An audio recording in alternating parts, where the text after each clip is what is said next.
Vamos a tomar contacto a esta hora con Nancy Arellano, ella vicepresidenta de la Coalición por Venezuela y presidenta fundadora de Bene Activa en nuestro país. Qué gusto saludarla, señorita Arellano. Gracias por atender esta comunicación con RCR, Red de Comunicación Regional. Muy amable. Muchas gracias, señor Hernández. Un gusto para nosotros poder tener este espacio, ¿no? ¿Cómo está analizando el escenario en Venezuela a propósito de las elecciones presidenciales este domingo, ¿no? Las últimas encuestas que no pueden ser publicadas y además por el mismo régimen de Maduro ubican a Edmundo González con la mayor preferencia por encima de Maduro. Pero ¿cómo está apreciando el escenario? ¿Cuáles son los riesgos que se podrían presentar? Bueno, es un escenario complejo. No vamos a decir, a minimizar el reto que enfrentan los venezolanos dentro del territorio nacional. Estamos hablando además de que es un escenario donde se ha excluido al 98% de los votantes fuera de Venezuela, es decir, 4,5 millones de votos que no van a poder llegar a las urnas. Esa es una primera vulneración que desde Coalición por Venezuela venimos denunciando, porque se está cercenando pues el derecho a la participación política de los venezolanos. Y además hemos visto la inhabilitación de candidaturas, es decir, el derecho a ser elegido. Eh, Sin embargo, la resiliencia ciudadana, cívica, el espíritu democrático de una gran parte, por no decir de la mayoría de los venezolanos, ha sido expresada en esos acuerdos que han buscado a través de la candidatura de Edmundo González lograr el concurso de fuerzas, insisto, muy disímiles incluso. Incluso una parte del chavismo está en este momento pues en la mesa dialogando con la oposición, la otrora oposición, porque estamos hablando de que dentro de la propia oposición en este momento a Maduro hay una parte importante de gente que comulgó en su momento con el proyecto chavista, ¿no? Eh, y que incluso comulgan todavía con el proyecto del presidente Hugo Chávez Frías, pero que no comparten con el presidente Maduro, razón por la cual quieren abrirse a otras opciones. Y creo que allí ese espíritu cívico que ha primado para llegar a acuerdos en la candidatura del exdiplomático Edmundo González, que además se ha nutrido de las elecciones primarias y del liderazgo de María Corina Machado, da fe de que hay un movimiento cívico que está buscando generar cambios en Venezuela. O sea, de por sí, esa candidatura de oposición constituida a partir de, de la reconciliación con un sector del chavismo y de entender la diversidad necesaria, la sana tensión democrática dentro del país, habla de una maduración en ese fenómeno de confrontación electoral, ¿no? Confrontación que te lleva, bueno, a ver a tu adversario como adversario, pero no como enemigo, que, que te permite además establecer puntos de diálogo, porque se supone que todos estamos buscando eh, los mismos fines de desarrollo, de estabilidad, de crecimiento económico y bueno, mitigar, por supuesto, todos los causales de vulneración de derechos fundamentales que básicamente han sido la razón por la cual hoy día vemos a casi 8 millones de venezolanos fuera del territorio. La migración ha sido, digamos, el síntoma más claro del problema de estabilidad en Venezuela. Entonces, en ese sentido, la participación, insisto, de todos estos grupos, ha derivado en que voluntarios para las campañas, que se haya cubierto el 99,5% de las mesas electorales dentro del territorio con testigos. Estos testigos son los personeros, ¿no? Personeros técnicos y electorales. Estamos hablando de la veeduría social, estamos hablando de la alianza multimedios de comunicación que están funcionando como una red para la cobertura de esta elección dentro y fuera del territorio. Estamos hablando del monitoreo en participación cívica y en derechos electorales que se está haciendo con voluntarios dentro y fuera del territorio. Eh, Estamos hablando además de las conexiones y relación con los distintos actores a nivel internacional para hacer llegar a tiempo cualquier irregularidad en el proceso y estamos hablando además de que haya, insisto, se rompa el cerco mediático a través de estas grandes alianzas. Entonces, yo creo que todas estas cosas no se habían dado de esta manera en procesos anteriores. Esta elección, insisto, es una elección pues importantísima porque es la primera elección presidencial con un mínimo de condiciones, no vamos a decir que todas, pero el mínimo de condiciones que la hagan viable y legítima, que se celebran en más de una década en Venezuela. Las últimas elecciones presidenciales que competitivas fueron, o cuasi competitivas, fueron las elecciones del año 2013, de abril 2013, entre Capriles y Maduro, después del fallecimiento de Hugo Chávez Frías. Ahora, por la misma característica instaurada por el régimen de Nicolás Maduro, este proceso, como usted bien lo explica, tiene condiciones mínimas, naturalmente, pero la gran pregunta que surge tanto en la comunidad internacional como en el propio Venezuela es que si Nicolás Maduro va a cumplir los resultados, cualquiera se puede presentar el último domingo. Se lo pregunto esto por una razón muy sencilla, ¿no? Se inició un proceso justamente de diálogo para hacer posibles las elecciones en este año 2024.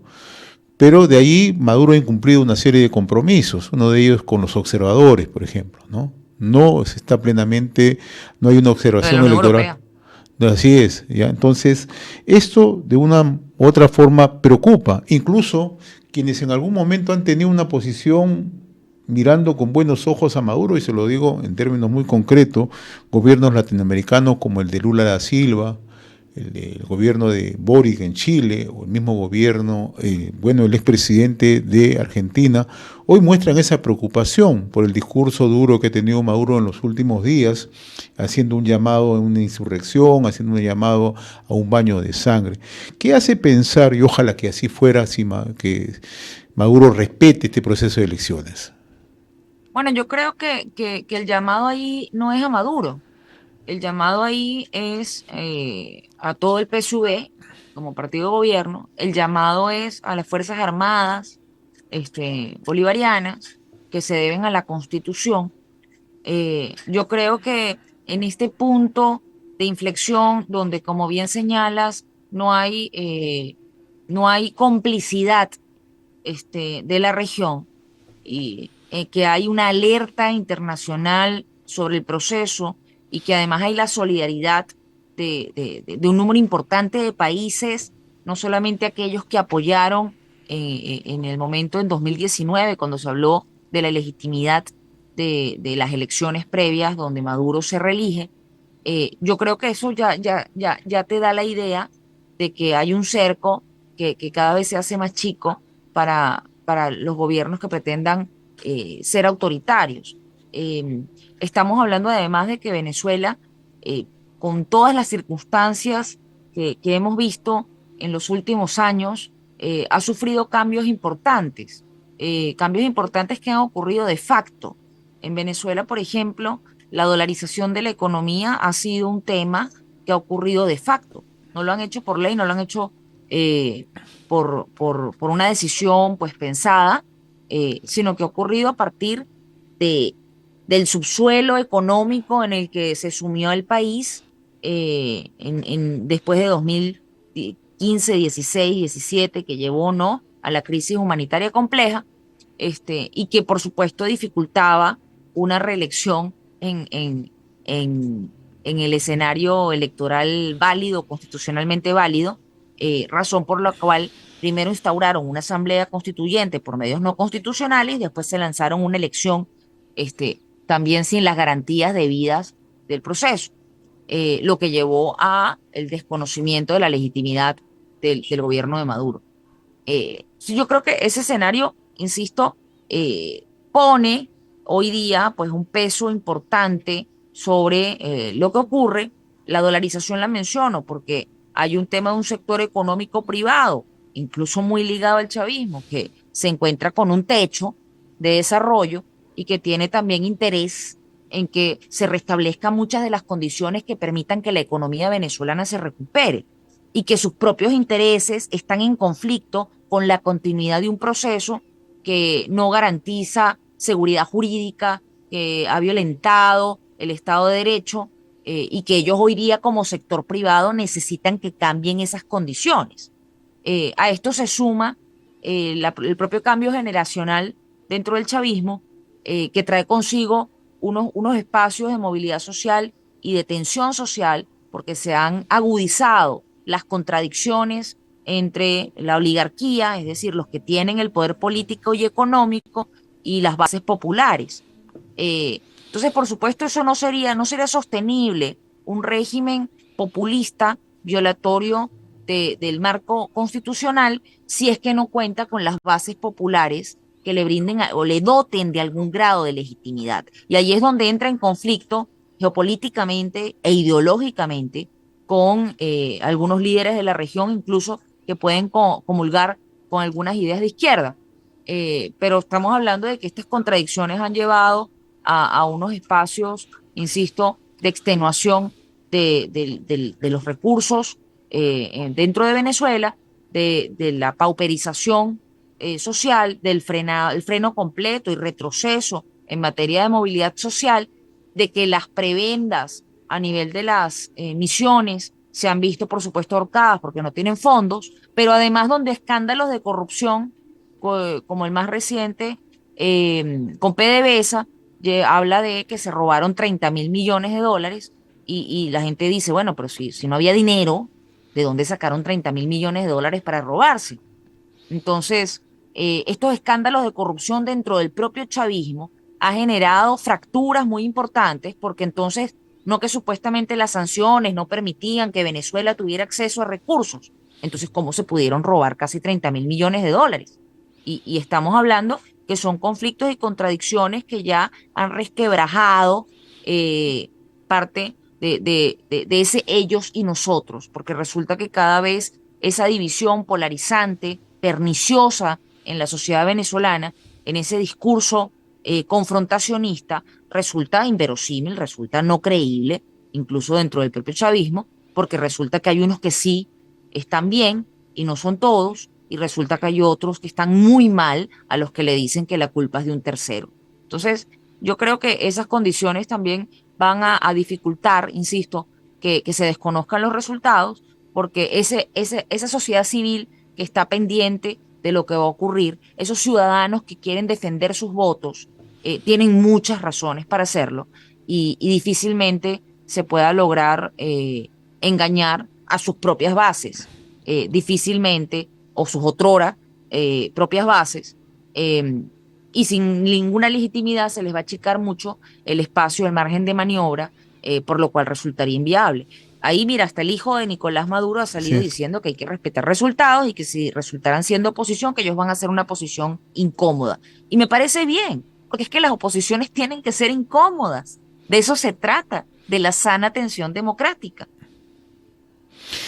En efecto, ¿no? Y ojalá que estas elecciones que se celebran el domingo en Venezuela sirvan también para ser el reflejo de cómo se tiene que manejar una democracia hacia adelante, ¿no? Con todas sus Sí, correcto. diferencias, con todas, justamente lo que usted dice, ¿no? Y Venezuela tiene un tránsito bastante dificultoso en los últimos años y por lo tanto hacemos votos para que este domingo, ojalá, los resultados, de acuerdo a lo que estiman las encuestas, podrían favorecer a Edmundo González, ¿no? Siempre de la mano con María Sí, el Corina margen Machado. que hay es un margen de casi 20 Así puntos, lo es. que, lo que han señalado. En el escenario aún más conservador, la distancia sigue siendo más de 10 puntos. Por eso es que es importante garantizar la salubridad del proceso, ¿no? Así es. Me refiero es a que, si bien es cierto las encuestas pueden reflejar algo, tiene que darse el proceso de manera armónica. Y no es por un tema de las encuestas o porque uno tenga preferencia por A o por B, sino porque si esa es la voluntad del pueblo, esa voluntad tiene que ser respetada. Entonces, esperamos que el proceso transcurra con tranquilidad y por supuesto que agradecemos los espacios de los medios de comunicación, quienes cumplen un rol fundamental en lograr transparentar este proceso. Yo le agradezco la amabilidad que ha tenido con nosotros Nancy Arellano, vicepresidenta de la Coalición por Venezuela y presidenta fundadora de Benactiva en nuestro país. Ha sido un gusto Muchas conversar con usted, gracias. muy amable, gracias.